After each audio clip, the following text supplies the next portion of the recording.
first heard this story many years ago when a bunch of Italian storytellers were visiting Emerson College down on Forest Row, which is just south of London. And they told this amazing story that was set in Venice. I always imagined that it would be set in Venice in the 1400s, when Venice was at its prime as a great trading port. And the story begins with a jetty, and on the jetty is a boy. And this is not a sad boy, not an unhappy boy, but a boy full of hope, full of promise, full of anticipation. Because today, this boy, his name is Stefano, is 13 years old. And for his birthday, he's going to get to spend a day on his father's merchant ship. And he's waiting on the jetty for his father to come and pick him up.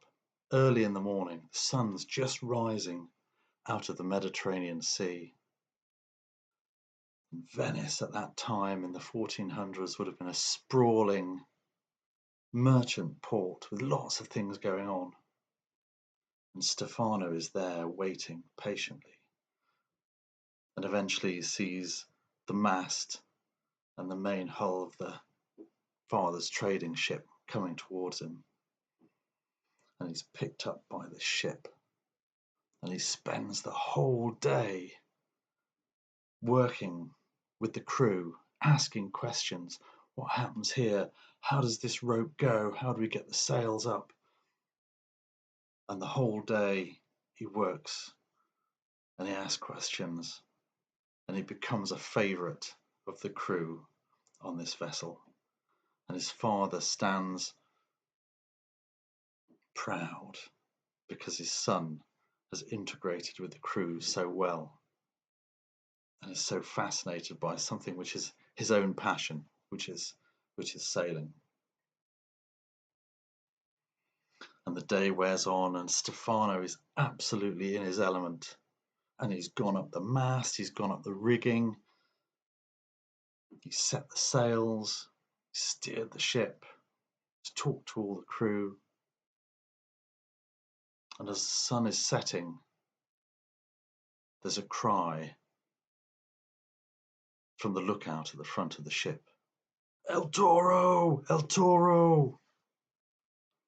El Toro, the bull shark, the shark of destiny. And El Toro, for sailors at that time, was a talisman of doom. If El Toro was spotted, it meant that there was potential a shipwreck might happen, or somebody might be lost in the sea. And the shark popped its head up above the sea and looked at the ship and looked directly at Stefano. Well, the ship's crew were in panic, and the colour immediately washed away from Stefano's father's face, as he knew that the shark was looking at his son. They headed back to port, and Stefano was put back on the jetty, and his father rested his hand on his shoulder and said, Stefano, the bull shark has seen you, and you are now in danger if you go to sea.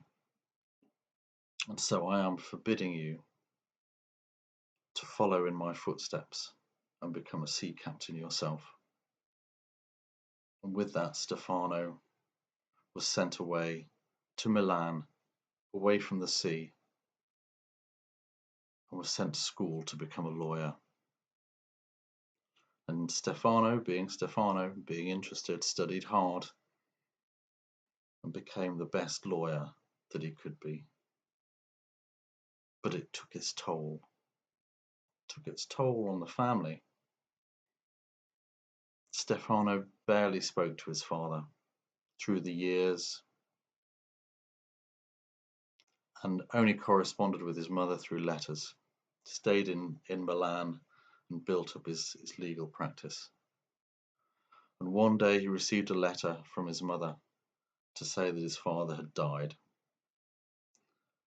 and had left him his small fleet of sailing vessels, merchant vessels.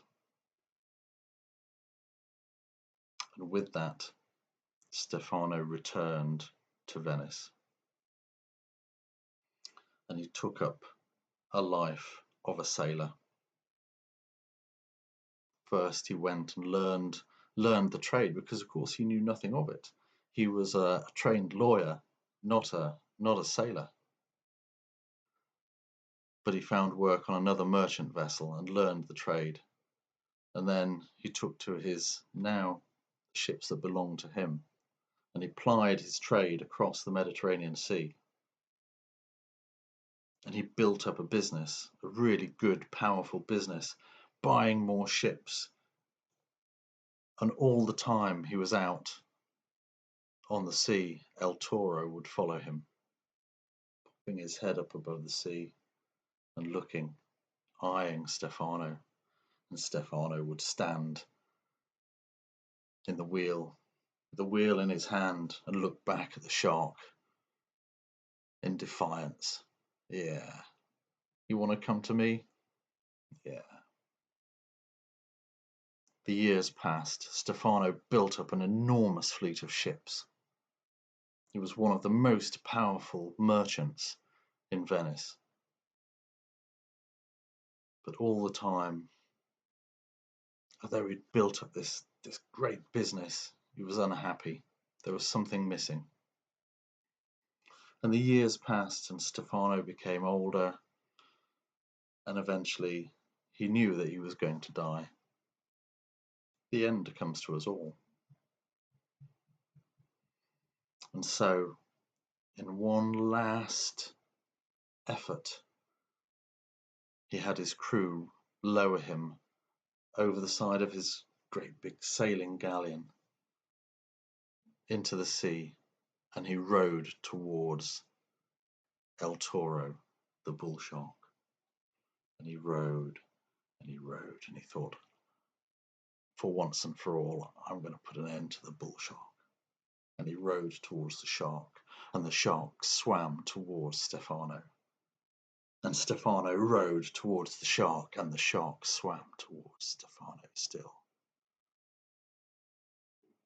Stefano could sense that the shark was close, and he was about to raise his oar to strike the shark, when the shark said, "Ah, Stefano, at last we meet.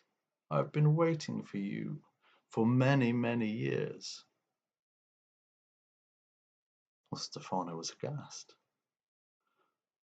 "My God," he said, "a talking shark." "Ah, talking shark, yes," said the shark. "And I'm surprised as well. Talking monkey, huh?" "Anyway," said the shark, "you've finally come to see me, and I have something for you."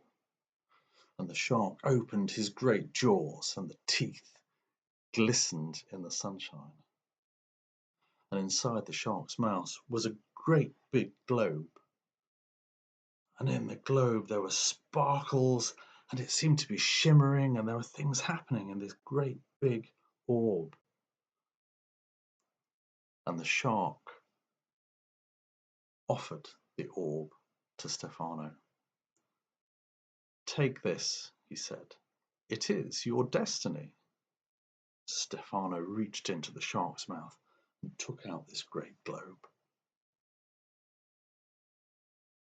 And he looked deeply into the crystal, and he could see himself as a younger man, and he could see the joy and happiness. He could see a wife, children, not so many ships, not such a big business that he'd built up. But he could see much more joy. And the girl that he could see in there looked like a girl that he'd known at law school, but had decided not to pursue. And eventually, after Stefano looked for a little while into the orb, he said, "But, El Toro, I am now an old man. If this is my destiny, how can I fulfill it?" "Oh," said the shark, "yes, you should have come and collected your destiny earlier in your life, and then you would have been able to fulfill it." And with that, the shark swam away. Stefano was left in his rowing boat, looking into this beautiful, beautiful orb that showed his destiny. A few months passed, and on a beach just outside of Venice, a small rowing boat was washed up, and in the rowing boat was a skeleton, picked clean by the salty sea air and possibly the seabirds. And in the hand of this skeleton sat an unhewn lump of rock. It was all that was left of Stefano's destiny. I'm sure there's a moral in that story. I'll let you find out what it is. I hope you enjoyed it.